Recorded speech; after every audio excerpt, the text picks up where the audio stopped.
الصلاة والسلام على اشرف الانبیاء والمرسلین سیدنا و مولانا ابی القاسم محمد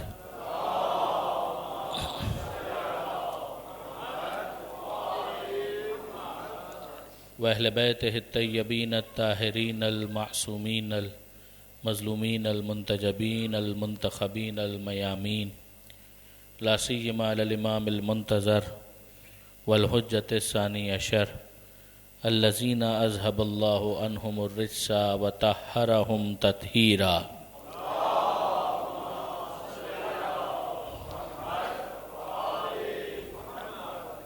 واللعنۃ الدائمۃ الباقیۃ علی اعدائہم اجمعین من یوم ظلمہم الی قیام یوم الدین اللہم انا نرغب الیک فی دولۃ کریمہ تعز بها الاسلام و اہلہ وتذل بها النفاق و اہلہ وتجعلنا فیہا من الدعاة الى طاعتک والقادة الى سبیلک وترزقنا بها کرامۃ الدنیا والآخرہ رب اشرح لی صدری ویسر لی امری واحلل عقدۃ من لسانی یفقہوا قولی وجلنی خالصا لوجہک الکریم یا اللہ صلوات علی محمد وآلہ.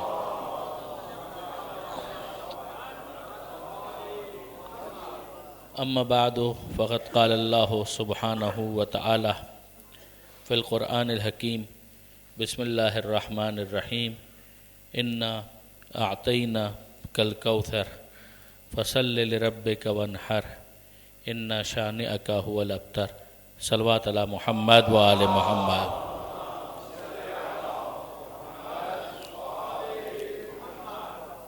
برادران عزیز و خاران محترم، شہادت خاتون جنت حضرت بی بی فاطمہ زہرا سلام اللہ علیہا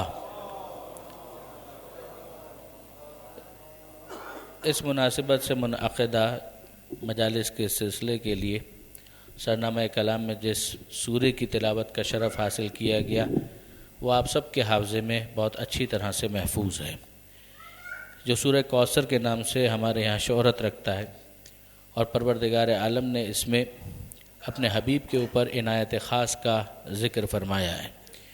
قرآن مجید کا ہر سورہ اپنی جگہ بہت اہم ہے، قرآن مجید کی ہر آیت اپنی جگہ بہت اہم ہے، مگر فیچرز کے اعتبار سے کچھ خصوصیات ہوتی ہیں جو مخصوص ہو جاتی ہیں کسی سورے کے ساتھ، کسی آیت کے ساتھ.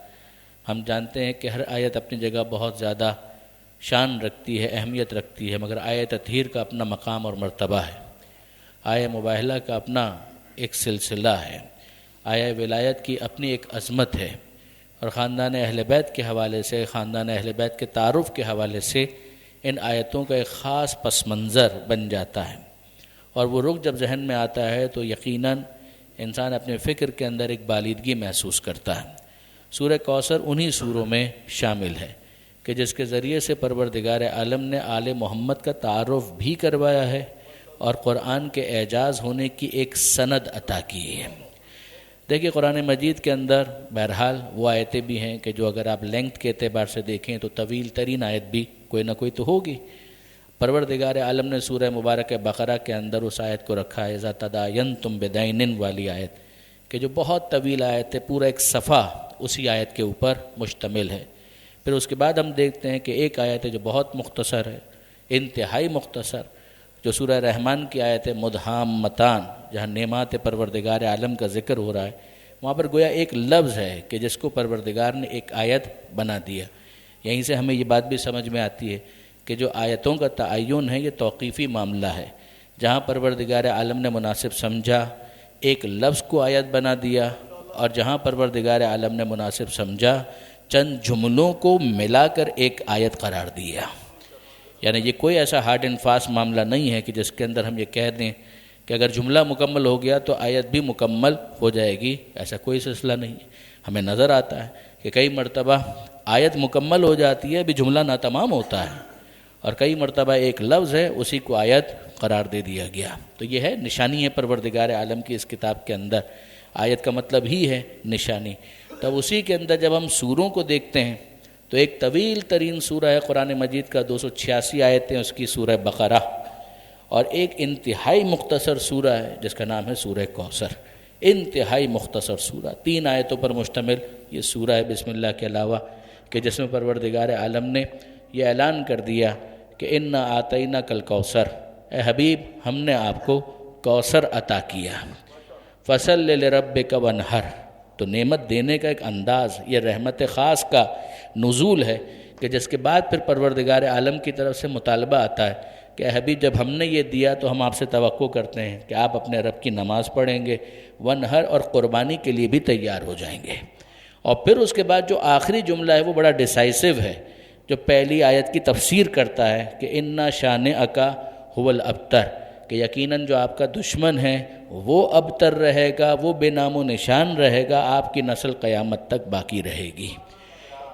یہ جو آخری آیت کے اندر پروردگار عالم نے ارشاد فرمایا، اسی سے ہمیں سمجھ میں آیا کہ جو پروردگار عالم کی طرف سے عطائے خاص کوثر کی صورت میں ہے، وہ کوئی ایسی نعمت ہے کہ جس کے ذریعے سے پروردگار نسل پیغمبر کو قیامت تک محفوظ رکھنا چاہتا ہے۔ اور یہیں پر پھر ہمارے لیے وہ بیک گراؤنڈ سمجھنا آسان ہو گیا کہ جہاں پروردگار عالم نے اپنے حبیب کی گویا تسلی کے لیے، دلاسا دینے کے لیے اس سورے کو نازل فرمایا۔ اب وہ بیک گراؤنڈ جو میرے نوجوان دوستوں کے بھی ذہن میں ہوگا، دیکھیے مکہ کو اگر آپ جغرافیکلی دیکھیں تو مکہ سے بالکل متصل آج کے زمانے میں وہ میدان ہے کہ جس کا نام ہے میدان منا۔ منا کا مطلب ہے امید، تمنا۔ یہ میدان منا حج کے اعتبار سے بہت اہم بن جاتا ہے، اس لیے کہ حاجی حضرات آپ میں سے جن افراد نے حج کی سعادت حاصل کی ہے وہ میری اس بات کو جانتے ہیں کہ میں کیا کہہ رہا ہوں، اور باقی تمام دوستوں کے لیے میں دعا مانگتا ہوں کہ پروردگار بار بار حج کی سعادت ہم سب کو نصیب فرمائے۔ تو اب وہ جو مکہ سے بالکل متصل میدان آج، پہلے نہیں تھا، پہلے فاصلہ تھا، آپ تو جانتے ہیں کہ شہر اسی طریقے سے پھیلتے ہیں، کسی زمانے میں اسلام آباد نام کا کوئی شہر ہی نہیں تھا اور پھر اس کو آباد کر دیا گیا۔ اب ہم کراچی سے آئے ہیں تو میں جانتا ہوں اس بات کو کہ پہلے کراچی کیا تھا اور پھیلتے پھیلتے وہ کہاں تک پہنچ گیا اور آگے کہاں تک جائے گا خدا ہی بہتر جانتا ہے۔ تو شہر مکہ کا بھی یہی معاملہ تھا کہ آہستہ آہستہ پھیلتے پھیلتے اب تو وہ منا کے میدان سے بالکل تقریباً متصل ہو گیا۔ وہاں جب منا کے میدان میں ہم لوگ جاتے ہیں تو وہاں پر کچھ زیارتیں ہیں کہ جن کا انٹروڈکشن دیا جاتا ہے کہ بھئی یہ وہ مقام ہے کہ جہاں پر جناب ابراہیم علیہ السلام کا ایک گھر تھا، جناب حاجرہ سلام اللہ علیہا یہاں پر رہا کرتی تھیں، یہاں سے جناب اسماعیل علیہ السلام کو لے کر پیغمبر اکرم آگے بڑھے تھے۔ وہیں پر ایک اور مسجد ہے جو علامت ہے اس واقعے کی کہ جو بیعت کا واقعہ ہے، جس کا نام ہی ہے مسجد البیعہ۔ مسجد البیعہ، یہاں پر مدینے والوں نے آ کر پیغمبر اکرم کے ہاتھ پر بیعت کی تھی اور اطمینان دلایا تھا، یقین دلایا تھا کہ آپ ہجرت کر کے تشریف لائیے، ہمارے مہمان بنے، بلکہ ہمارے مختار بنے، ہم آپ کا ساتھ دیں گے۔ اس کی یاد میں ایک مسجد قائم کر دی گئی، مسجد البیعہ۔ اب آپ جانتے ہیں کہ وہاں کا جو مزاج ہے اس کے مطابق اکثر جو آثار ہیں ان کو منہدم کر دیا جاتا ہے، تو ہمیں نہیں معلوم کہ یہ مسجد البیعت بھی کب تک باقی رہے گی۔ کتابیں اگر آپ کھول کر دیکھیں، وہ کتابیں جو مکہ اور مدینہ کے آثار کے بارے میں لکھی گئیں، تو وہاں پر ہمیں کچھ اور مسجدوں کا تذکرہ بھی ملتا ہے کہ جو کبھی منا کے میدان میں ہوا کرتی تھیں۔ مثلا ایک غار تھا جس کا نام تھا غار مرسلات۔ یہ مرسلات اسی وجہ سے کہا گیا کہ قرآن مجید کا ایک سورہ مرسلات وہاں پر نازل ہوا تھا۔ اسی طریقے سے ایک مسجد تھی جس کا نام تھا مسجد النہر، کہ قربانی کی مسجد۔ اس کا نام یہ اسی وجہ سے پڑا کہ اس جگہ کو معین کیا گیا تھا اس مسجد کے ذریعے سے کہ یہ وہ مقام ہے کہ جہاں پر خلیل خدا حضرت ابراہیم علیہ السلام نے آمادگی کا اظہار اس طرح سے کیا تھا کہ حضرت اسماعیل علیہ السلام کے گلے پر حکم پروردگار کی خاطر چھری چلانے کے لیے تیار ہو گئے تھے۔ یہ الگ بات کہ پروردگار عالم نے فدیناہ بذبح عظیم کا اعلان کر دیا کہ ہم نے اسے ذبح عظیم سے بدل دیا۔ تو اب آپ غور فرمائیے، وہیں پر ہمیں لکھا ہوا نظر آتا ہے کہ ایک مسجد تھی جس کا نام تھا مسجد کوثر۔ یہ مسجد کوثر کیوں تھی؟ اس لیے کہ پیغمبر اکرم اہل مکہ کے جو سردار تھے، جو ان کی اشرافیہ تھی، جو ان کی ایلیٹ کلاس تھی، ان کے تانوں، ان کے طنز، اس سے پریشان ہو کر، دل گرفتہ ہو کر تشریف لائے مکہ سے باہر، اور منا کے میدان میں اس جگہ پر وہ تشریف فرما تھے کہ جہاں پروردگار عالم نے گویا تسلی دینے کے لیے کہ اے حبیب دل گرفتہ ہونے کی ضرورت نہیں ہے، پریشان ہونے کی ضرورت نہیں ہے، ہم نے آپ کو کوثر عطا کر دیا۔ اب اس کے بعد ظاہر کے سوال تو آتا ہے کہ وہ تانے کیا تھے جو پیغمبر اکرم کو دیے جا رہے تھے؟ تو مشرکین مکہ کے بڑے بڑے سردار ختمی مرتبت کو ابتر ہونے کا معاذ اللہ تانا دیا کرتے تھے کہ یہ تو ابتر ہے، اس کی تو کوئی نسل ہی نہیں ہے، اس کا تو کوئی نام لینے والا ہی نہیں ہے، جب یہ ختم تو اس کا دین بھی ختم، اس کا پیغام بھی ختم، یہ سب کچھ ختم۔ مشرکین کو بھی اتنی معرفت تھی کہ اس نبی کا دین اگر بچے گا تو نسل پیغمبر کے ذریعے سے بچے گا۔ اتنی معرفت مشرکین کو بھی تھی کہ جو آل ہے وہی اس دین کا تحفظ کرنے والی ہوگی۔ اب وہ بعد نظر میں دیکھ رہے تھے، سرفیس پر انہیں یہ محسوس ہو رہا تھا، بیٹیوں کو تو وہ کسی کھاتے میں لاتے نہیں تھے۔ ذرا دیکھیے تو صحیح کہ جاہلیت کا وہ زمانہ کہ جہاں پر ایک انسان اپنے ہاتھوں سے اپنے جگر کے ٹکڑے کو زمیں بوس کر دے، اسے دفن کر دے، اور قرآن کو اس طرح سے مرثیہ پڑھنا پڑے کہ وَإِذَا الْمَوْءُودَةُ سُئِلَتْ بِأَيِّ ذَنبٍ قُتِلَتْ، کہ جب ان بیچاری بچیوں سے، بیٹیوں سے، لڑکیوں سے سوال کیا جائے گا کہ ذرا بتاؤ تو صحیح کہ تمہیں کس جرم میں قتل کر دیا گیا، تمہاری خطا کیا تھی؟ صرف بیٹی ہونا؟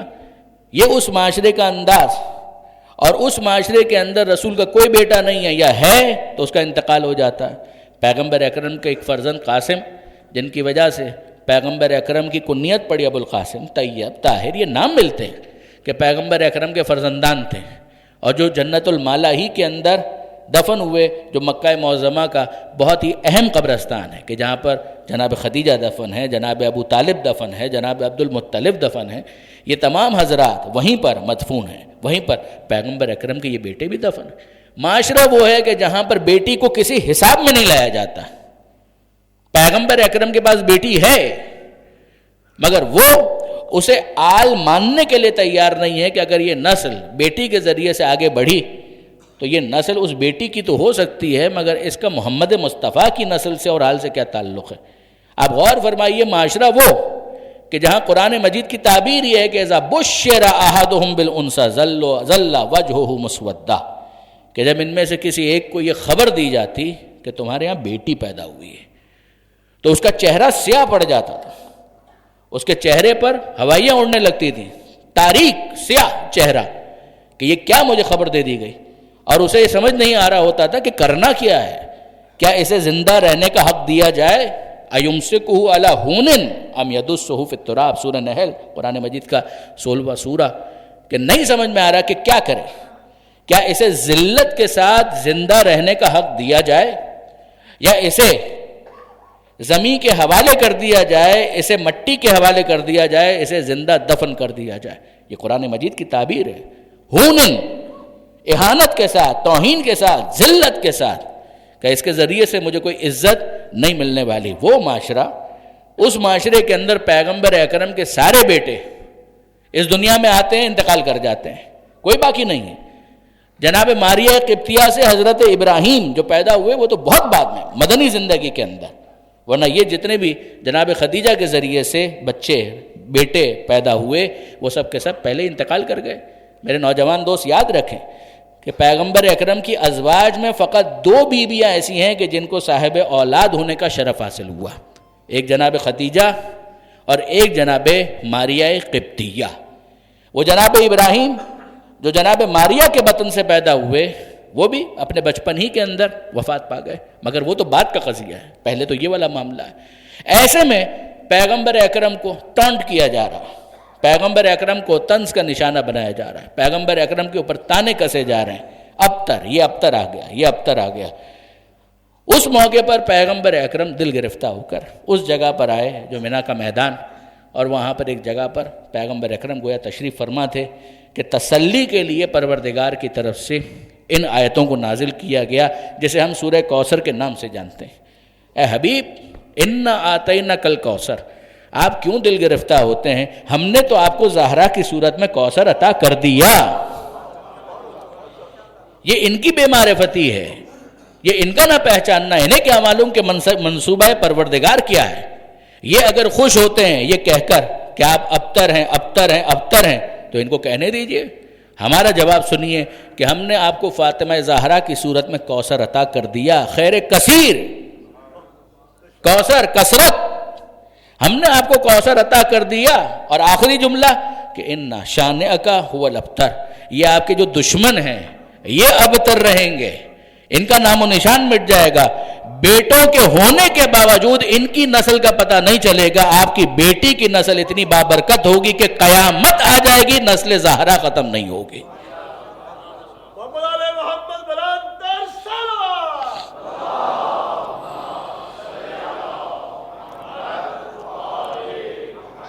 اب برادران عزیز، جو واقعاً غور طلب بات ہے، علماء کرام نے فصاحت و بلاغت کے اس میں دریا بہا دیے کہ آپ ذرا لفظوں پر غور کریں.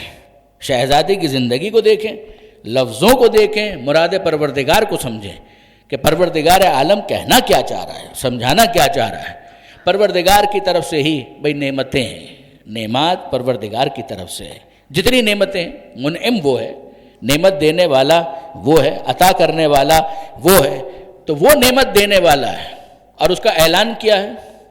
اس کا اعلان یہ ہے کہ تم اگر نعمتوں کو گننا چاہو تو تمہاری کیا حیثیت ہے. دیکھیں، عرفات کا میدان حج کے دوران مجھے اکثر اس منزل پر یاد آتا ہے. عرفات کے میدان میں مختلف اعمال حاجی حضرات کیا کرتے ہیں. انہی کے اندر قبلہ و کعبہ تشریف فرمائیں، وہ تائید کریں گے کہ اگر آپ مفات الجنان دیکھیں، دوسری دعاؤں کی کتابیں دیکھیں، ایکسکلوسیولی جو عرفات کے اعمال پر کتاب سے تیار کیے گئے، ان کو اگر آپ دیکھیں تو آپ کو ملے گا یہ ذکر کرو، یہ ذکر کرو، یہ ذکر کرو. یہ آل محمد کا احسان ہے کہ انہوں نے اعمال و اوراد و وظائف و ادعیہ اور دعا اتنی ہمیں سمجھائی ہیں کہ ہمارے سامنے چوائس ہے. وقت ختم ہو جاتا ہے، وہ دعائیں مکمل نہیں ہو پاتی. اتنا ایک سلسلہ دعاؤں کا ہمارے پاس ہے.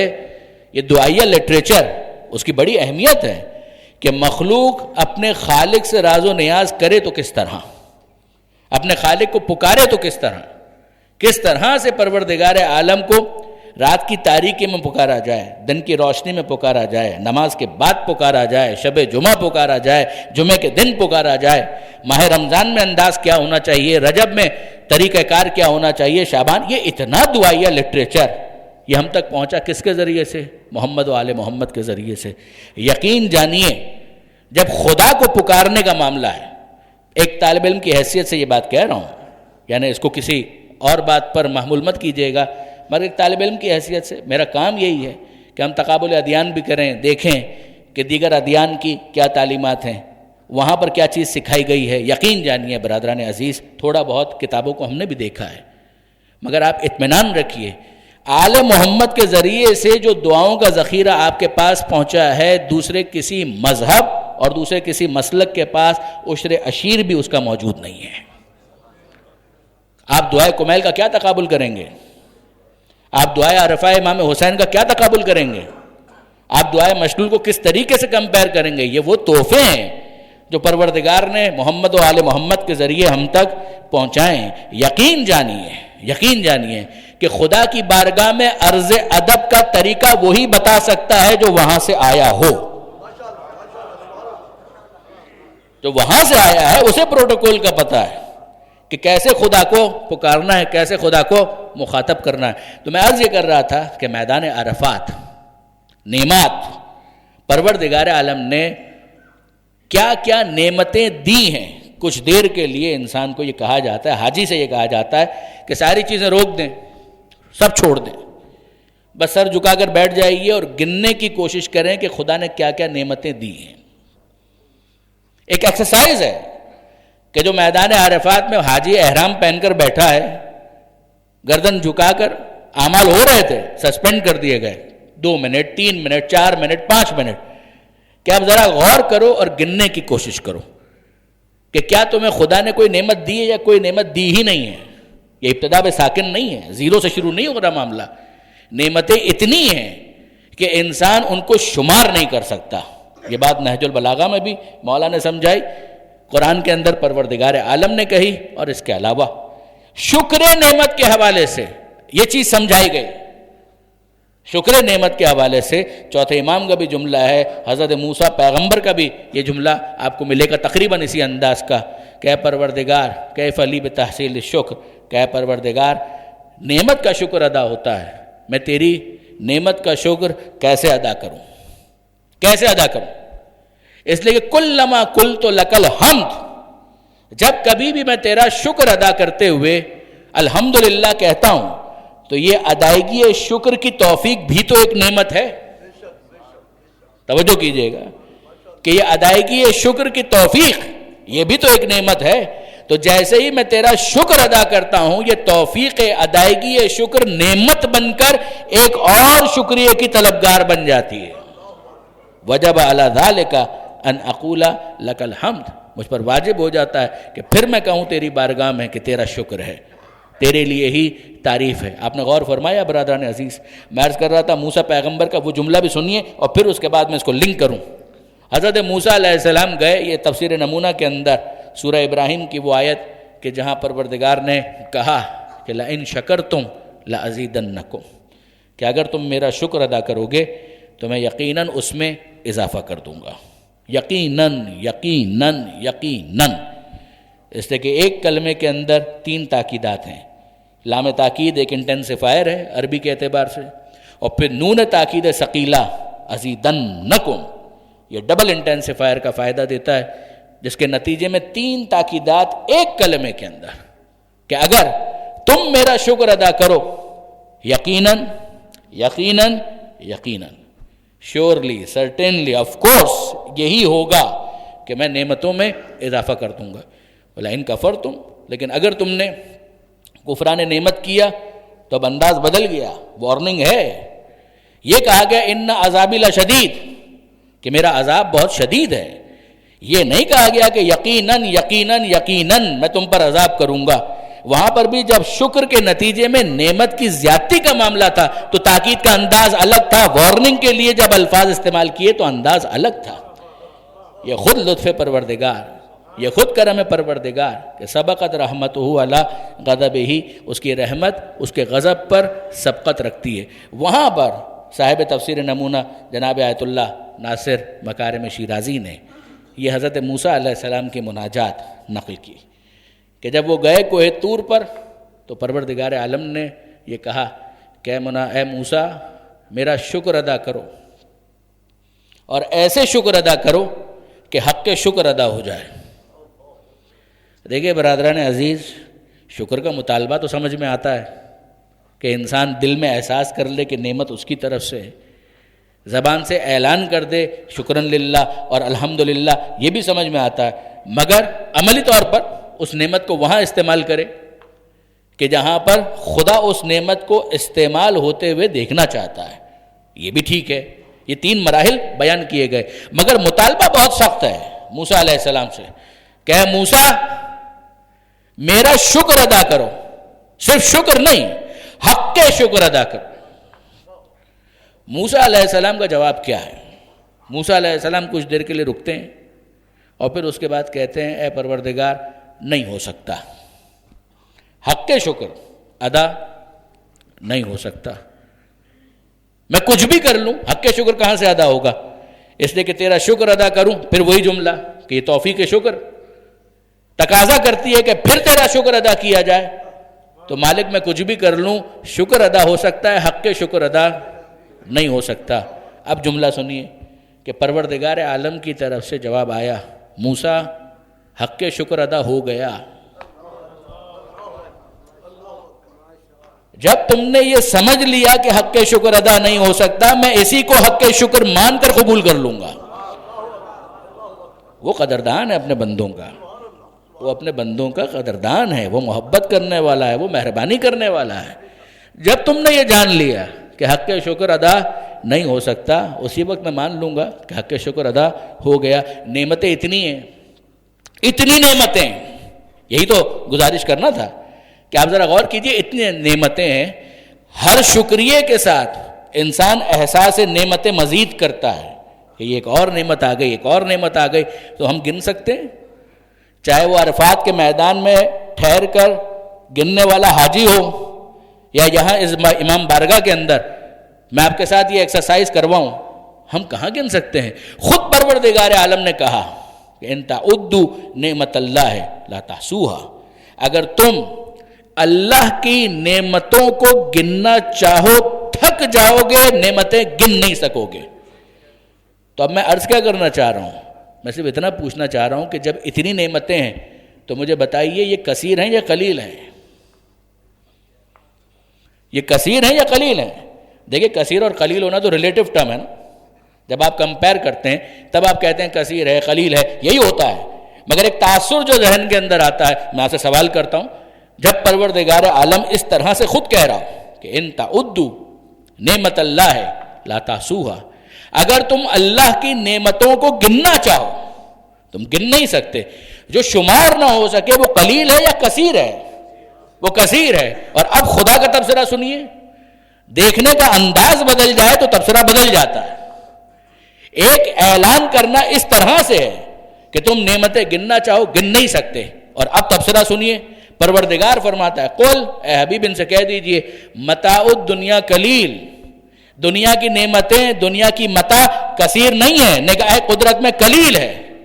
جو اتنا کثیر ہے کہ ہم سب مل کر نہ گن سکیں، وہ نگاہ قدرت کے اندر قلیل ہے۔ سوچئے کہ وہ کثیر کتنا کثیر ہوگا جسے کوئی بندہ کوثر نہیں کہہ رہا، خود پروردگار کہہ رہا ہے اے حبیب ہم نے آپ کو قلیل عطا نہیں کیا، زہرا کی صورت میں خیر کثیر عطا کر دیا۔ درود بھیجے گا محمد و آل محمد۔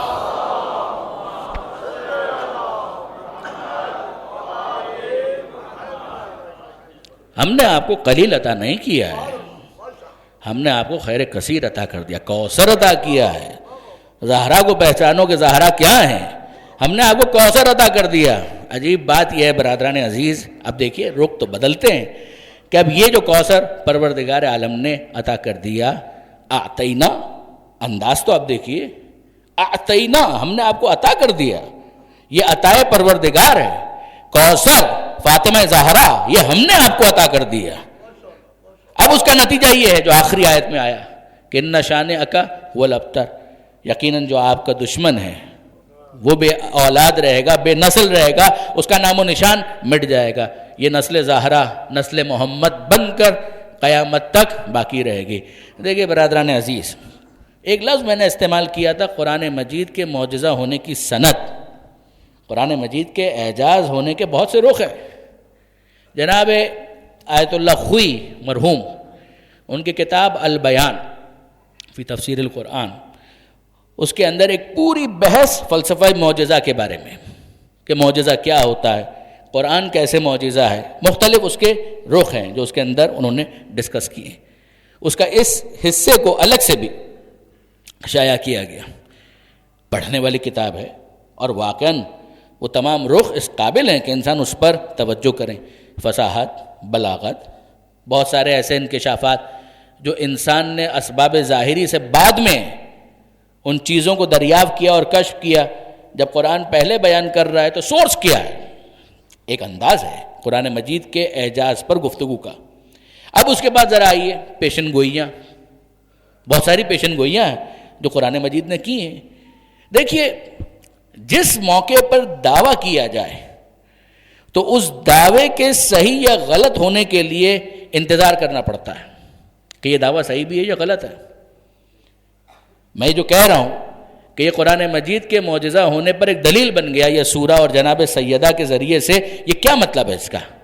غور فرمائیے گا کہ پروردگار عالم نے جب یہ کہا تو پیغمبر اکرم نے سنا دیا ہوگا۔ قرآن مجید تو سنانا پیغمبر اکرم کا کام ہے کہ یتلو علیہم آیاتہ، وہ ان کے درمیان آیتوں کی تلاوت کیا کرتے ہیں، تو پیغمبر اکرم نے یہ سورہ بھی پڑھا ہوگا۔ اسی لیے تو خانہ کعبہ کے اوپر جب اس کو آویزہ کیا گیا تو آپ جانتے ہیں کہ یہ 3 سطریں بسم اللہ سمیت، انا اعطیناک الکوثر فصل لربک وانحر، انا شانئک هو الابتر، وہ عرب 7 معلقات اور کیا کیا عربی کے اوپر ناز کرنے والے فصاحت و بلاغت کے اعتبار سے، تو یہ قرآن کا سورہ ان کے سامنے رکھا گیا، خانہ کعبہ کے اوپر اسے آویزہ کیا گیا، تبھی تو پڑھنے والے نے وہ مشہور جملہ کہا کہ جیسے کہ انا اعطیناک الکوثر فصل لربک وانحر ان شانئک هو الابتر. پڑھنے کے بعد بے اختیار اس کی زبان پر تبصرہ کیا تھا کہ ما ھذا کلام البشر، یہ سب کچھ ہو سکتا ہے، بشر کا کلام نہیں ہو سکتا، یہ خالق کا نازل کردہ ہے. یہ جو اس وقت وہ پک کر رہا تھا وہ تو ظاہر فصاحت اور بلاغت کے اعتبار سے ایلوکوینس کو دیکھ رہا تھا، فصاحت کو دیکھ رہا تھا، لفظوں کا ایک خاص انداز سے سانچے میں ڈھلا ہوا ہونا وہ دیکھ رہا تھا، مراد کو دیکھ رہا تھا، مفہوم کو دیکھ رہا تھا، لفظوں کے انتخاب کو دیکھ رہا تھا، معنی اور بیان کو دیکھ رہا تھا. بالکل صحیح ہے، مگر ذرا غور کیجئے کہ ایک اور رخ اعتراض کیا تھا پیغمبر اکرم پر. ابتر، یہ شخص جو ہے نعوذ باللہ من ذالک، اس کی نسل آگے نہیں بڑھے گی، ختم. جواب میں کیا کہہ دیا گیا؟ اے حبیب ہم نے تو آپ کو کوثر عطا کر دیا. یہ بھی تو دعویٰ ہی ہے. انہوں نے یہ دعویٰ کیا تھا کہ اس کی نسل آگے نہیں بڑھے گی. پروردگار عالم کی طرف سے پیغمبر اکرم نے جوابی دعویٰ کر دیا، اِنَّ شَانِئَکَ هُوَ الْأَبْتَرُ. اپنے بارے میں کہہ دیا کہ میرا خدا یہ کہتا ہے کہ اِنَّا آتَيْنَاكَ الْكَوْثَرَ، کہ ہم نے آپ کو کوثر عطا کر دیا، آپ کی نسل قیامت تک باقی رہے گی. اب میں آپ سے سوال کرتا ہوں، اس دعوے کو اگر چیک کرنا ہے تو وقت کا آگے گزرنا ضروری ہے. وہ اس وقت چیک نہیں ہو سکتا. اس وقت تو صرف اتنا چیک ہو سکتا ہے کہ پیغمبر اکرم کی اولاد میں کوئی تو ہو جو باقی رہے، کوئی ایک تو ہو کہ جو باقی رہے. وہ باقی رہی خاتون جنت. اور پھر اب اس کے بعد یہ سلسلہ آگے بڑھا، حسنین کے ذریعے سے یہ سلسلہ آگے بڑھتا ہے، پیغمبر اکرم کی یہ اولاد آگے بڑھتی ہے. اور جتنے بھی وہ تھے کہ جن کے لیے کہا گیا تھا اِنَّ شَانِئَکَ هُوَ الْأَبْتَرُ، ان کو یہی تشویش ہے کہ ایسا نہ ہو کہ یہ بات صحیح ثابت ہو جائے. اب بنو امیہ اور بنو عباس کے مظالم کا ایک اور رخ ہمارے سامنے آتا ہے کہ انہوں نے طے کیا کہ کچھ ایسا کیا جائے کہ جس کے نتیجے میں نسل پیغمبر ختم ہو جائے. لہٰذا ہم دیکھتے ہیں کہ کتنے مظالم ڈھائے گئے. اب آپ اندازہ کیجئے، امام فخر الدین رازی، ان کی بہت مشہور تفسیر ہے تفسیر کبیر. تفسیر رازی بھی اس کو کہا جاتا ہے اور تفسیر کبیر بھی اس کو کہا جاتا ہے. سورہ کوثر میں جب وہ پہنچے ہیں تو وہاں پر انہوں نے ایک تبصرہ کیا کوثر کے مصادیق کو تلاش کرتے ہوئے، اولاد پیغمبر، نسل پیغمبر. اور وہاں پر انہوں نے ایک تبصرہ کیا، اور وہ تبصرہ کیا تھا؟ وہ کہتے ہیں کوثر فنظور، ذرا دیکھو تو صحیح. یہ امام رازی کہہ رہے ہیں.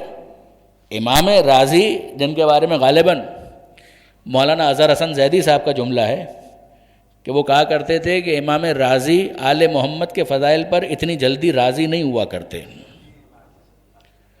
تو بڑی مشکل سے راضی ہو کر انہوں نے یہ جملہ کہا. اور وہ جملہ کیا ہے کہ فنظر، کہ ذرا دیکھو تو صحیح، کم قتل من آل محمد، کہ ذرا دیکھو تو صحیح کہ آل محمد میں سے کتنے قتل کر دیے گئے. اب امام رازی کی نظر میں وہ سارے واقعات ہیں، آدمی پڑھا لکھا ہے، وہ جانتا ہے کہ کیا کچھ ہوا ہے آل محمد کے ساتھ. بنو امیہ کے مظالم اس کی نگاہ میں ہے، کربلا میں جو ہوا اس کی نگاہ میں ہے، زید شہید کے ساتھ کیا ہوا، یحییٰ بن زید کے ساتھ کیا ہوا وہ جانتے ہیں. دیواریں بغداد کی جب تعمیر ہو رہی تھی تو ان دیواروں کے اندر پانی کی جگہ غارے میں خون سادات کو شامل کیا گیا منصور دبانقی کے زمانے میں، جانتے ہیں وہ. اور پھر اس کے بعد وہ یہ کہہ رہے ہیں کہ فنظر، اس جینوسائیڈ کے بعد، اس نسل کشی کے بعد، فنظر کم قتل من آل محمد، کتنے ہیں کہ جو آل محمد میں سے قتل کر دیے گئے. ثم العالم مملوء، اور پھر اس کے بعد ذرا نظر دوڑاؤ تو تمہیں جہان بھرا ہوا نظر آئے گا آل محمد سے، نسل سادات سے. اور پھر اس کے بعد وہ نام لیتے ہیں کہ ذرا دیکھو کہ تمہیں نظر آئے گا کہ محمد باقر ہیں تو اسی نسل سے، جعفر صادق ہیں تو اسی نسل سے، نفس زکیہ ہیں تو اسی نسل سے، علی رضا ہیں تو اسی نسل سے. اب میں یہ کہنا چاہتا ہوں کہ یہ جتنے سادات آج ہمیں نظر آتے ہیں یہ پروردگار عالم کی اس اعلان کے اوپر دلیل ہے کہ یہ سورہ کوثر خدا کا نازل کردہ ہے. اعلان اس وقت کیا گیا تھا اتنے قتل و غارت گری کے بعد. نقوی، تقوی، رضوی، زیدی سادات کا وجود دلیل ہے کہ یہ کلام کسی بشر کا نہیں تھا، پروردگار کا نازل کردہ تھا.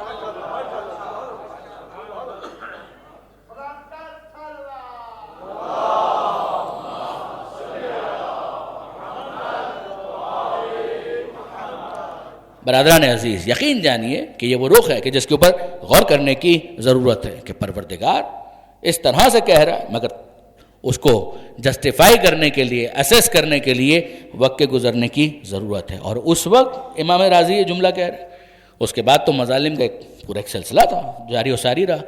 آج بھی اگر ہمیں مظالم کے سلسلے نظر آتے ہیں تو پریشان ہونے کی ضرورت نہیں، یقیناً حفظ ما تقدم بھی ضروری ہے، دفاع بھی ضروری ہے، وہ تمام تر چیزیں اپنے طور پر انسان کو کرنی چاہیے، مگر یہ ہم اپنی تاریخ سے جاہل نہ رہیں، ہمیں اپنی تاریخ سے واقف ہونا چاہیے کہ یہ تو منصوبہ پروردگار ہے۔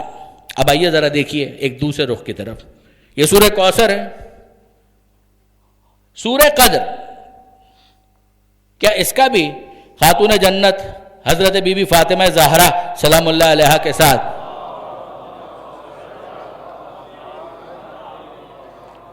بی بی کے ساتھ کوئی تعلق بنتا ہے؟ عجیب بات یہ دیکھیے برادران عزیز، سورہ قدر تو ہمارے لیے بالکل واضح ہے اگر ظاہر کے اعتبار سے دیکھا جائے کہ پروردگار نے کہا کہ انا انزلناہ فی لیلۃ القدر، ہم نے اسے نازل کیا لیلۃ القدر میں۔ ہم تفسیر سے اس بات کو جانتے ہیں کہ قرآن کی بات ہو رہی ہے کہ ہم نے قرآن کو نازل کیا شب قدر کے اندر۔ تو شب قدر کون سی ہے؟ شب قدر ماہ رمضان کی ایک رات ہے۔ پروردگار فرماتا ہے وما ادراک ما لیلۃ القدر، کہ تمہیں کیا معلوم کہ لیلۃ القدر کیا ہے، شب قدر کیا ہے؟ کہ لیلۃ القدر خیر من الف شہر، کہ وہ شب قدر 1000 مہینوں سے بہتر ہے، 1000 مہینے مل کر اس ایک رات کا مقابلہ نہیں کر سکتے۔ اب آپ غور فرمائیے برادران عزیز اور سوچئے، ایک ہے قرآن کا ظاہر اور ایک ہے قرآن کا باطن۔ حضرت امیر علی ابن ابی طالب علیہ الصلاۃ والسلام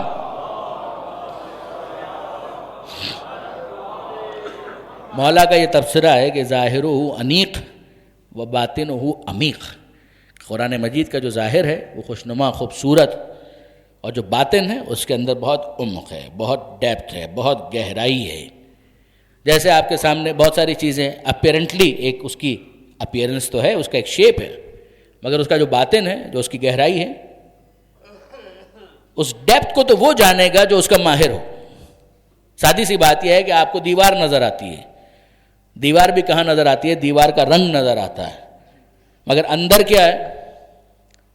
اینٹ ہے، اس کا مٹیریل کیا ہے؟ سیمنٹ ہے تو کون سا لگا ہوا ہے؟ پتھر ہے تو وہ کیسا ہے؟ آپ کو تو زمین قالین نظر آ رہا ہے، قالین کے نیچے کیا ہے؟ وہ ایک پرت ہے، پھر اس کے نیچے مزید ڈیپتھ ہے، مزید گہرائی ہے۔ آپ کو تو یہ اسپیکر نظر آ رہا ہے، مائکرو فون، مگر اس کے اندر کیا وائرنگ ہے، کہاں سے وہ کنیکٹڈ ہے؟ تو یہ سب گہرائی تو ہے نا۔ ایک انسان ہے، اس کا چہرہ آپ کو نظر آ رہا ہے، مگر چہرے کے پیچھے موجود آرٹریز اور وینز کس طرح سے وہ دل کے ساتھ متصل ہوتی ہے، کہاں سے خون کا ایک فلو ہے کہ جو چل رہا ہے اور پھر واپس جا رہا ہے، یہ پوری گہرائی تو ہے کہ جس کو ایناٹومی کے اندر ڈسکس کیا جاتا ہے، جو اس کے ماہرین ہیں وہ اس بات کو جانتے ہیں، اور ہم سب بھی اجمالاً کم سے کم اوور آل ایک آئیڈیا تو رکھتے ہیں کہ ہاں ایسا ہوتا ہے۔ تو برادران عزیز، ایک ظاہر ہے ایک باطن ہے۔ ظاہر کے ذریعے تو کافر پر بھی حجت تمام ہو رہی ہے، ابو جہل کو باطن کا کچھ نہیں پتا، ابو لہب کو باطن کا کیا معلوم، مگر ظاہر کے ذریعے سے قرآن مجید کو جب پیش کیا جا رہا ہے بطور معجزہ، تو ظاہر ان کے سامنے بھی رکھا جا رہا ہے، مگر باطن کے بارے میں کون جانتا ہے؟ جو وارث قرآن ہے وہ باطن کے بارے میں جانتا ہے۔ جو گاڑی کا ماہر ہوگا وہ گاڑی کے باطن کو جانے گا، جو دیوار کے تعمیر کے فن سے واقف ہوگا وہ معمار، وہ بلڈر، اس کے باطن کو جانے گا۔ اسی طریقے سے ایک ڈاکٹر ہے، وہ انسان کے باطن میں کیا ہے اس کو جانے گا، جو ماہر نفسیات ہے وہ اور باطن کو جانے گا۔ اسی طرح سے ہوگا نا۔ اب یہاں پر قرآن مجید کے ہم باطن کی بات کر رہے ہیں، تو ایک قرآن کا ظاہر ہے، وہ ہمیں سمجھ میں آیا کہ کچھ ہے کہ جسے لیلۃ القدر میں نازل کیا گیا، اور تمہیں کیا معلوم کہ لیلۃ القدر کیا ہے؟ تمہیں کیا معلوم؟ تم کیا جانو؟ یعنی انسان کو اس کے جہل کی طرف متوجہ کیا گیا کہ جو ظاہراً شب قدر ہے، تمہیں تو اتنا ہی پتا ہے کہ وہ بھی چند گھنٹوں کی رات ہے، مگر اس سے زیادہ تمہیں کیا معلوم؟ وما ادراک ما لیلۃ القدر، تم کیا جانو کہ لیلۃ القدر کیا ہے؟ اچھا، اب واقعاً برادران عزیز آپ غور کیجئے، وہ 19 ہو، 21 ہو یا 23 ہو، کوئی بھی شب ہو، اگر آپ گھنٹوں کے حساب سے ناپیں گے تو چند گھنٹے کی ہی ہے وہ رات. جس طرح سے عام دنوں کا سورج ڈوب جاتا ہے اسی طرح سے اس دن بھی سورج ڈوب جاتا ہے. جس طرح عام راتوں کے اندر آپ کو ستارے جگمگاتے ہوئے نظر آتے ہیں وہاں پر بھی ہمیں ستارے جگمگاتے ہوئے نظر آتے ہیں. چاند نظر آتا ہے وہاں پر بھی ہمیں چاند نظر آتا ہے. تو جیسی عام راتیں ہیں ویسی رات ہے. اگر ایک عام انسان یہ تبصرہ کرے تو قرآن مجید ڈانٹ کر اس کو خاموش کر دے گا کہ خبردار یہ رات شب قدر ہے، اسے عام راتوں جیسی مت کہنا. شب قدر کا عام راتوں جیسا ہونا ایک جھوٹ کے سوا کچھ نہیں ہے. اور اگر کوئی یہ کہے کہ یہ رات عام راتوں جیسی تو پروردگار ناراض ہو جائے گا. مجھے ایک بات بتائیے کہ جس رات میں قرآن نازل ہوا وہ رات تو عام راتوں جیسی نہیں ہوگی، جس شخص پر قرآن نازل ہوا وہ عام بشر جیسا ہو جائے گا.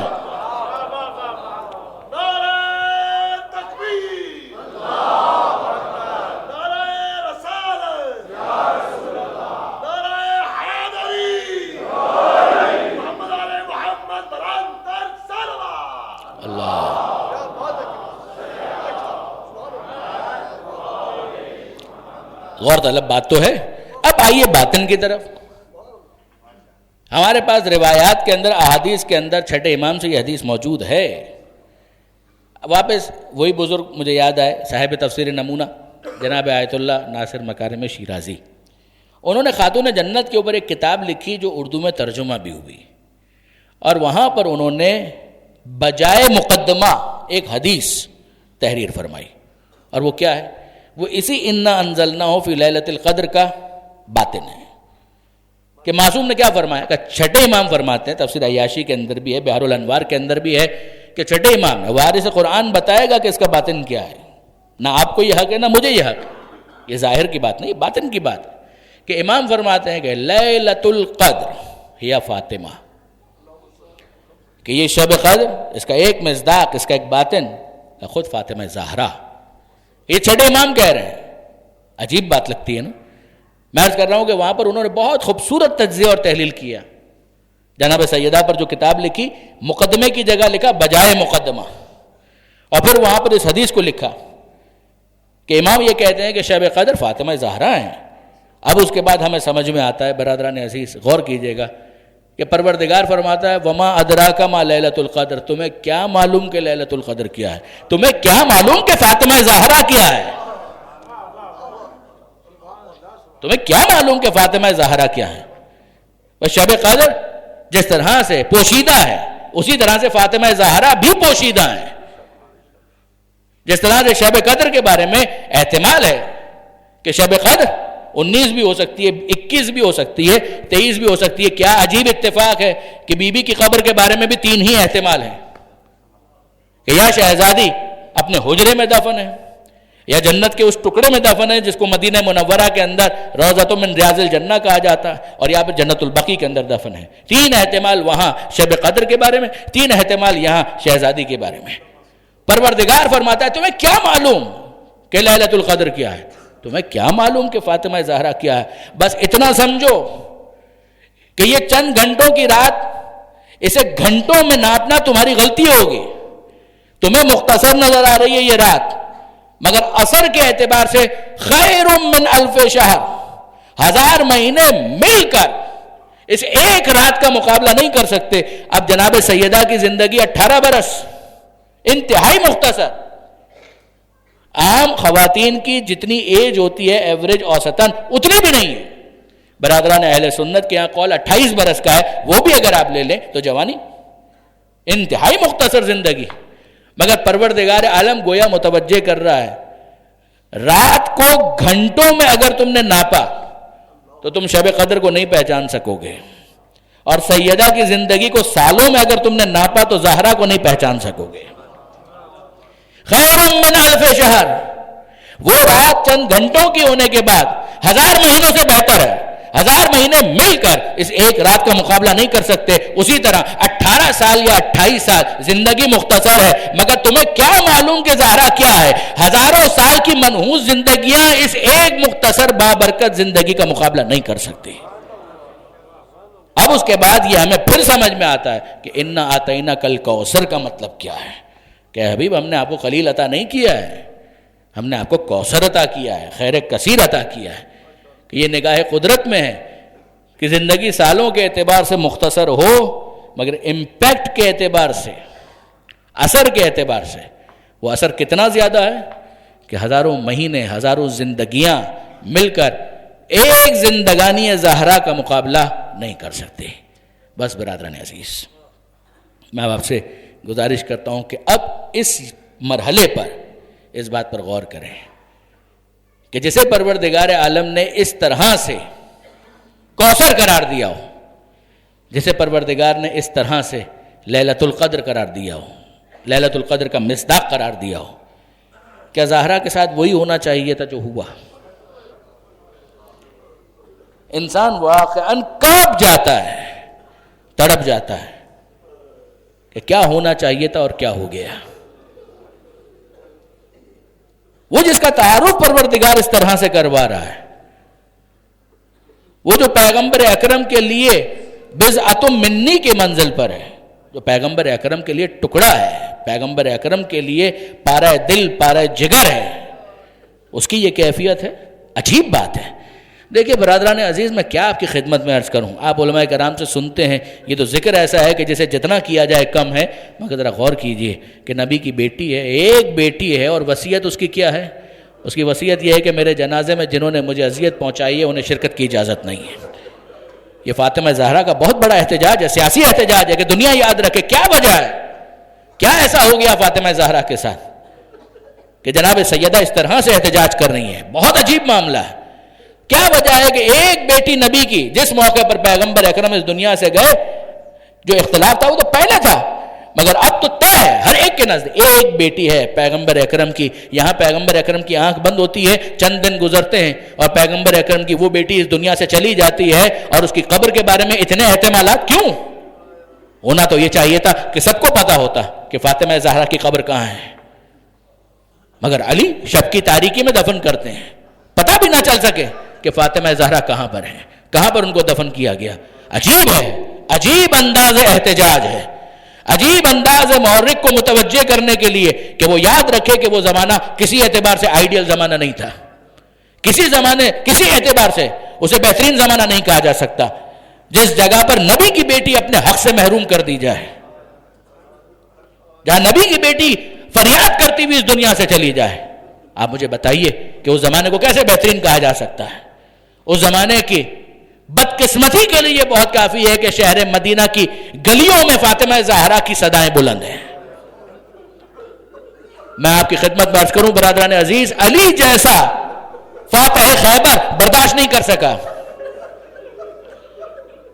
جب غسل دے رہے تھے امیر المومنین چیخ مار کر روئے ہیں، وہ علی جو خیبر کا فاتح ہے، وہ علی جو بت شکن ہے، وہ علی جو اپنے بچوں سے یہ کہہ رہے تھے اے بچوں خاموش رہنا، تمہاری صدائیں بلند نہ ہو جائے، مگر جب غسل دے رہے تھے علی چیخ مار مار کر رونے لگے۔ اور بعد میں جناب زینب پوچھتی ہے بابا آپ نے تو ہمیں منع کیا تھا، اور علی یہ کہتے ہیں اے بیٹی زینب میں کیا کروں، جب میں نے شکستہ پہلو کو دیکھا میں برداشت نہ کر سکا، میں نے جب زہرا کے زخم کو دیکھا میں برداشت نہ کر سکا۔ علی جیسا صابر امام، علی جیسا فاتح شکن چیخ مار مار کر رو رہا ہے۔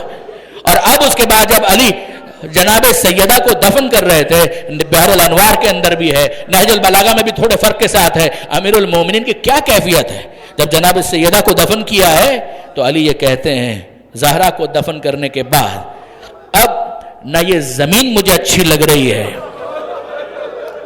نہ یہ آسمان مجھے اچھا لگ رہا ہے۔ زہرا کو دفن کرنے کے بعد عجیب جملہ آپ شہزادہ علی اکبر کے حوالے سے سنتے ہیں نا کہ حسین ابن علی نے جب جنازہ علی اکبر کے پاس پہنچے ہیں تو اس موقع پر ایک جملہ کہا تھا وہ الگ دنیا بعدک الافا، اے بیٹا علی اکبر تیرے بعد دنیا پر خاک ہے، جینے میں کوئی لطف باقی نہیں ہے۔ علی تقریباً وہی انداز، اسی انداز سے بین کر رہے ہیں، گریہ کر رہے ہیں فاطمہ زہرا کو دفن کرتے وقت، نہ یہ زمین مجھے اچھی لگ رہی ہے، نہ یہ آسمان مجھے اچھا لگ رہا ہے۔ اور پھر اس کے بعد پیغمبر اکرم کو مخاطب کر کے کہتے ہیں اے اللہ کے رسول، جب آپ کی جدائی پر میں نے صبر کر لیا تو زہرا کی جدائی پر بھی صبر تو کر لوں گا۔ جب آپ کی جدائی پر میں نے صبر کر لیا، زہرا کی جدائی پر بھی میں صبر تو کر لوں گا، مگر میرا غم کم نہیں ہوگا، میرا غم کم نہیں ہوگا۔ قرآن کی ایک آیت ہے جو اس موقع پر مجھے سہارا دے رہی ہے، علی کہہ رہے ہیں قرآن کی ایک آیت ہے جو اس موقع پر مجھے سہارا دے رہی ہے، وہ کون سی آیت ہے؟ اِنَّا لِلَّهِ وَإِنَّا إِلَيْهِ رَاجِعُونَ، کہ یہ آیت ہے جو مجھے صبر دے رہی ہے مگر میرا غم ختم نہیں ہوگا۔ عزیزو یاد کریں جب ابو طالب اس دنیا سے گئے، جب جناب خدیجہ اس دنیا سے گئی، اس موقع پر پیغمبر اکرم نے سال کا نام رکھا تھا عام الحزن، یہ غم کا سال ہے، حزن غم، عام الحزن غم کا سال۔ علی کا جملہ کیا ہے معلوم ہے کہ پیغمبر اکرم نے کہا تھا غم کا سال، زہرا کو دفن کرتے ہوئے علی کہتے ہیں حزنی سرمد، یہ دن دو دن کی بات نہیں ہے، سال دو سال کی بات نہیں ہے، زہرا کا غم ابدی ہے، زہرا کا غم کبھی ختم نہیں ہونے والا، زہرا کا دکھ کبھی ختم نہیں ہونے والا، یہ غم ہمیشہ ہمیشہ میرے ساتھ رہے گا۔ اور اب کہتے ہیں اے اللہ کے رسول یہ آپ کی امانت آپ کے پاس پہنچ گئی، اے اللہ کے رسول یہ آپ کی امانت، فاطمہ زہرا آپ کی بیٹی، یہ آپ کی امانت، یہ آپ کے پاس پہنچ گئی۔ فاحفظ السوال واستخبرها الحال، اب آپ اپنی بیٹی سے سوال کریں،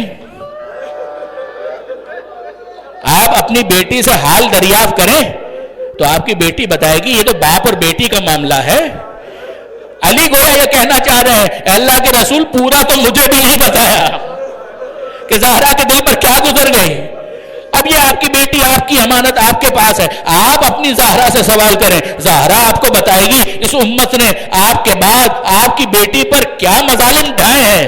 اب میں آپ سے کہتا ہوں کہ آپ ذرا نگاہ تصور سے سوچئے کہ جب علی کہہ رہے ہیں تو اس عالم میں پیغمبر اکرم نے اپنے سینے سے لگا کر اپنی بیٹی زہرا سے یہ پوچھا ہوگا نا، اے فاطمہ زہرا، اے لخت جگر، مجھے بتاؤ تو صحیح میرے بعد کیا گزری۔ تو اب آپ تصور میں لائیے کہ زہرا کیا کہہ رہی ہوں گی، زہرا کہہ رہی ہوں گی بابا دروازہ تو وہی دروازہ تھا، بابا دروازہ تو وہی دروازہ تھا کہ جس پر آ کر آپ کہا کرتے تھے السلام علیکم یا اہل بیت النبوہ، اے اہل بیت نبوت میرا سلام قبول کرو۔ بابا دروازہ تو وہی تھا، میں تو انتظار کرتی رہ گئی، آپ اس دنیا سے رخصت ہو گئے، کوئی آئے گا دلاسا دے گا، ہمدردی کے دو بول بولے گا، اے نبی کی بیٹی پرسہ قبول کرو، اے نبی کی بیٹی تعزیت قبول کرو، اے نبی کی بیٹی کوئی کام ہو تو ہمیں بتاؤ، یہی انداز ہوتا ہے نا پرسہ دینے کا۔ مگر فاطمہ زہرا یہ کہہ رہی ہوں گی بابا پرسہ دینے تو کوئی نہیں آیا، تعزیت کرنے تو کوئی نہیں آیا، بابا آگ اور لکڑی لے کر اسی دروازے پر آ گئے اور کہنے لگے ابو الحسن کو باہر نکالو ورنہ ہم اس دروازے کو آگ لگا دیں گے۔ ارے کسی نے کہا بابا معلوم ہے اس دروازے کے پیچھے نبی کی بیٹی موجود ہے، زہرا موجود ہے، حسن اور حسین موجود ہے۔ وہ کہنے والا کہتا ہے اگر ہے تو ہوا کرے، بابا آگ لگائی گئی، دھواں بلند ہوا اور در و دیوار کے فشار میں آپ کی زہرا پستی چلی گئی۔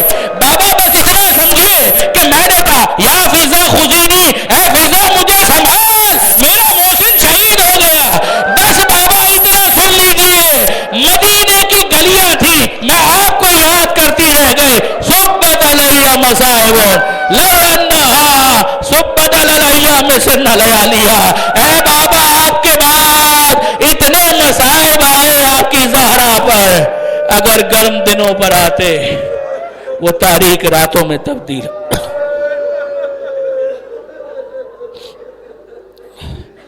اللہ ولعنت اللہ علی القوم الظالمین وسیعلم الذین ظلموا ای منقلب ینقلبون۔ ماتم حسین، ماتم زہرا۔ یہ اب بعد میں کرا دیجیے گا اس لیے ماتم کے ساتھ بالکل۔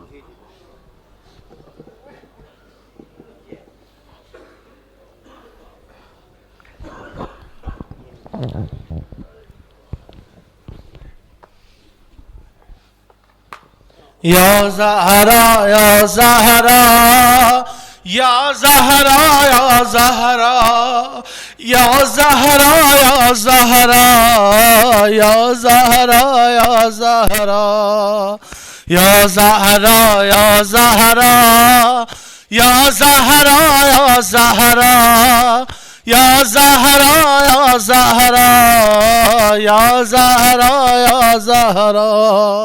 انہی آنسوؤں کے ساتھ پرساد ہیں سب مل کے.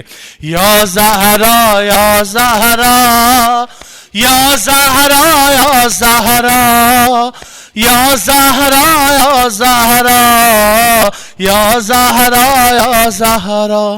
آدھی رات کی تاریکی میں لے کر چشمے تر یا زہرا. آدھی رات کی تاریکی میں لے کر چشمے تر میرے مولا جاتے ہیں قبر زہرا پر.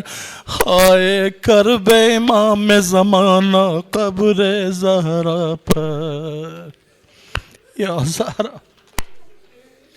سر کو جھکا کر قبر پہ آ کر روتے رہتے ہیں. سر کو جھکا کر قبر پہ آ کر روتے رہتے ہیں. چپکے چپکے جانے کیا کیا مولا کہتے ہیں. صبت لیا کی ہے صدائیں مرقد کے اندر. یا زہرا یا زہرا یا زہرا یا زہرا یا زہرا یا زہرا یا زہرا یا زہرا. مل کے یا زہرا یا یا زہرا یا زہرا یا زہرا یا زہرا یا زہرا یا زہرا. جیسے بعد عصر ہوا تھا لاش پسر کا حال. ماں کی مرقد کو کر ڈالا ظالم نے پامال. دور تلک بس ریت ہے پھیلی مٹی اور کنکر. یا زہرا یا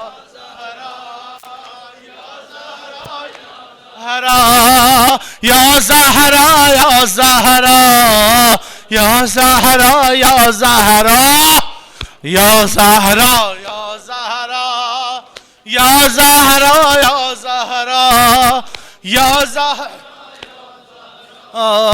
یا زہرا یا زہرا. رات کی اوس ہے دن کی دھوپ گاہ آزار. یہاں قبر کے اوپر سائے کا بھی کوئی نہیں امکان. جیسے زینب اور کلثوم کے سر پہ نہیں چادر. یا زہرا یا زہرا یا زہرا یا زہرا یا زہرا یا زہرا یا زہرا یا. بی بی فرماتی ہیں بابا آپ کے بعد مجھ پہ وہ مصیبتیں آئیں جو دنوں پر پڑتی تو تاریخ راتوں میں بدل جاتے. جو پہاڑوں پہ پڑتی تو پہاڑ سرمے میں بدل جاتے. آج بھی محل شاہوں کے روشن ہے تیری قبر مطہر پر نہ صاحباں ہے نہ کوئی دیا جلتا ہے. عجب نہیں کہ قبر پیغمبر سے آواز آتی ہو بیٹی تیری قبر کے اوپر کوئی نہیں سایہ. یا زہرا بیٹی تیری قبر کے اوپر کوئی نہیں سایہ. جیسے تھا بے گور و کفن کربل میں تیرا جایا. کہتی ہے مٹی میں اٹی یہ قبر پیغمبر. یا زہرا یا زہرا یا زہرا یا زہرا یا زہرا یا زہرا یا زہرا یا زہرا. دادی آپ کے پاس ہے اب بھی کرتا اصغر کا. یا امام زمان دادی آپ کے پاس ہے اب بھی کرتا اصغر کا. دادی مجھ کو لینا ہے بس محسن کا بدلہ. آپ دعا دیں کھل جائے بس غیبت کا یہ در. یا زہرا یا زہرا یا زہرا یا زہرا یا زہرا یا زہرا یا زہرا ہاتھ میں ہے اس وقت بھی میرے حیدر کی تلوار، میں تو ہر ایک صورت میں ہوں آنے کو تیار، رو کے قمر مولا نے کہا تیار نہیں لشکر، یا زہرا یا زہرا یا زہرا یا زہرا یا زہرا یا زہرا یا زہرا یا زہرا یا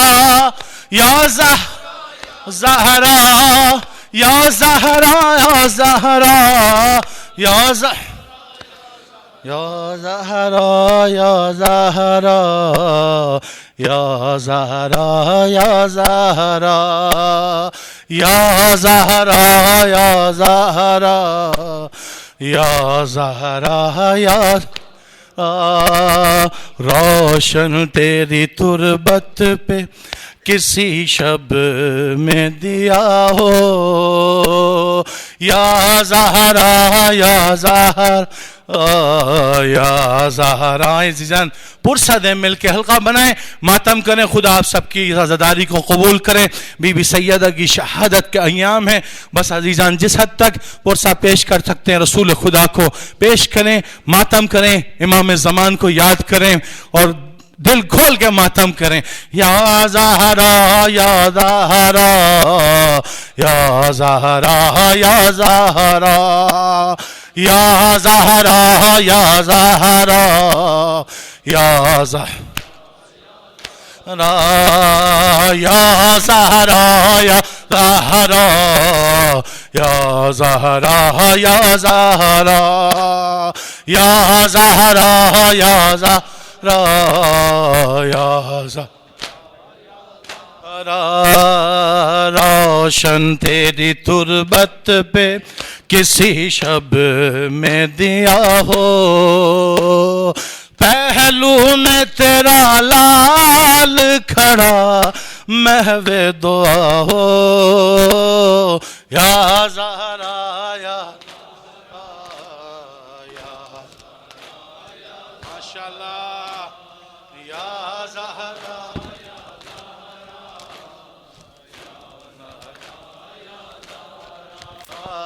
یا آباد نسل پرساد تجھے سے تیرے نور نظر کا آزاد فضائیں ہو نہ رونے پہ ہو پہرا، ماتم کی بقیے میں ہر ایک سمت صدا ہو، یا زہرا یا زہرا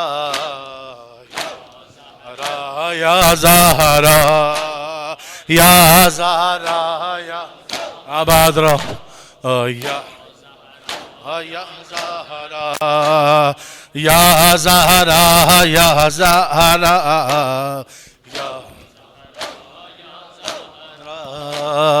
یا زہرا یا زہرا یا زہرا یا زہرا یا زہرا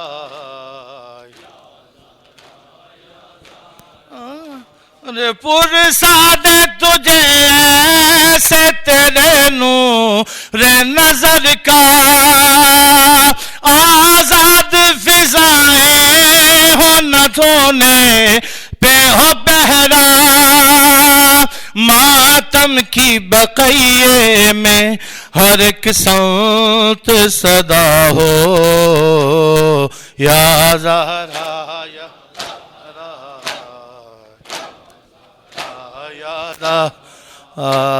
یا زہرا یا یا روشن تیری تربت پہ کسی شب میں دیا ہو، یا زہرا یا یاد کریں امام زمان پردے میں چھپا ہے جو وہ ظاہر ہو خزانہ، زہرا تیرے بیٹے کی ہو ٹھوکر پہ زمانہ، سردار جہاں میں نہ کوئی اس کے سوا ہو، یا زہرا یا زہرا یا زہرا، ماشاء اللہ یا زہرا یا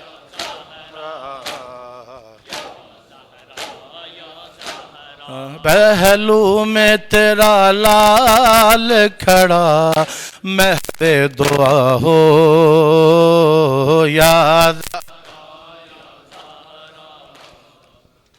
زہرا یا زہرا یا زہرا، دل میں لیے بیٹھے ہیں یہ ارمان قسم سے، بیعت وہ طلب کر کبھی آن کے ہم سے، ایک بار وہ جا مانگے تو 100 بار فدا ہو، یا زہرا یا زہرا یا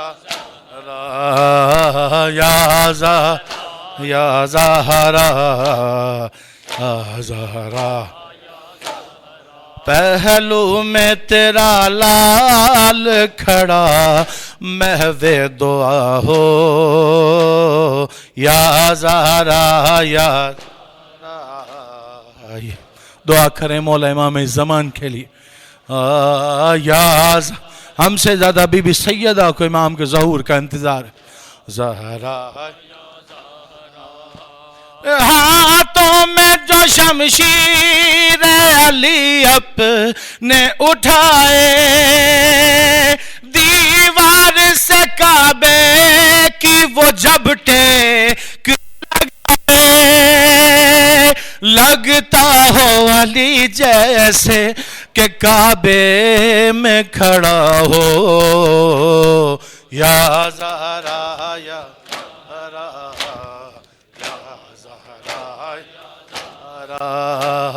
یا زہرا یا زہرا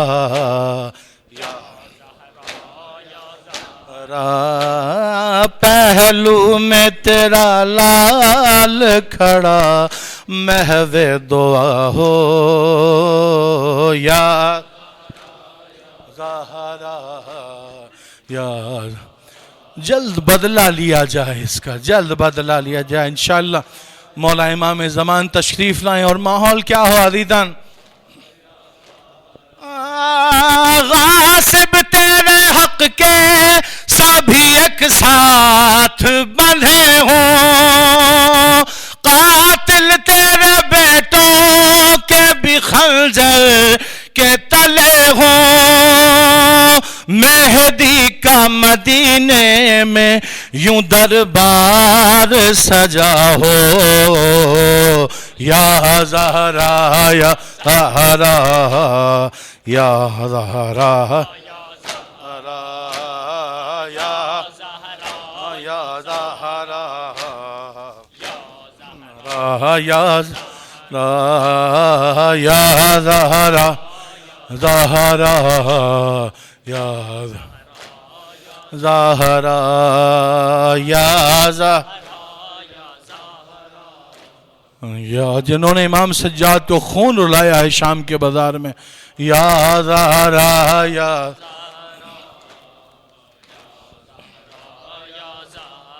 منظر یہ نگاہوں میں ہو سجاد کی اس بار، ہو بھیڑ وہی اور وہی شام کا بازار، سر قاتل عباس کا نیزے پہ چڑھا ہو، یا زہرا یا زہرا منظر یہ نگاہوں میں ہو سجاد کی اس بار، ہو بھیڑ وہی یاد وہی شام کا بازار، سر قاتل عباس کا نیزے پہ چڑھا ہو یا زہرا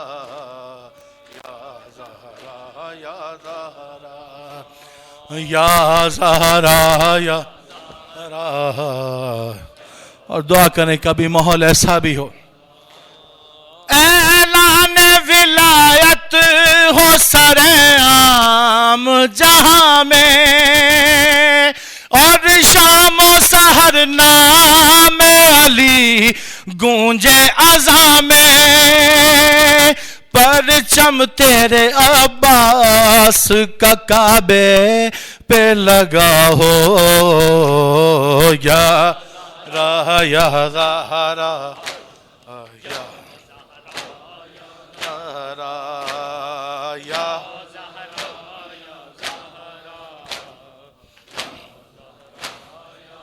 آخری بند ماتم جم کے یا زہرا یا زہرا ماتم زہرا، مظلوم گھرانے کے ہر ایک فرد کا بی بی، پہلو شکستہ کے ہر ایک درد کا بی بی، بدلہ تیری زینب کی اسیری کا ادا ہو یا زہرا یا زہرا یا زہرا یا زہرا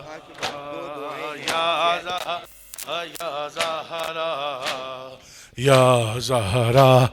آپ نے بہت ماتم کیا، خدا آپ کی اس پرسداری کو قبول کرے۔